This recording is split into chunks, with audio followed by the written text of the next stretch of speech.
সবার রুহু কবজ করে গেল, সবার, কেউ থাকবে না, সবার রুহু কবজ হয়ে যাবে। আল্লাহ মালাকুল মাউতকে বলবেন, মালাকুল মাউত কি অবস্থা? বলবে সব শেষ। মাইয়াপ্পা, কে বাকি? মালক শেষ করে ফেলো, রুহু কবজ করো। মালাকুল মাউত আজরাইল জিনদের রুহু কবজ করবে। মালাকুল মাউত বলবে, আল্লাহ মানুষগুলো সব শেষ, জিনগুলাও শেষ, এবার বাকি ইবলিশ শয়তান। কে বাকি? ইবলিশও শেষ করো, ইবলিশও শেষ।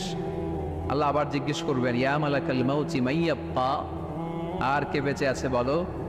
মালাকুল মাউত বলবে, আল্লাহ আপনার কথা অনুযায়ী পৃথিবীর সব মানুষের রুহু কবজ করলাম, সব জিনদের রুহু কবজ করলাম, ইবলিসের রুহু কবজ করলাম, এখন আছে শুধু ফেরেশতারা। আছে কারা?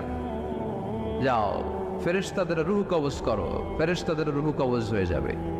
এবার আল্লাহ জিজ্ঞেস করবেন, ইয়া মালাকাল মাউত আখবিরনি মাইয়াপ্পা।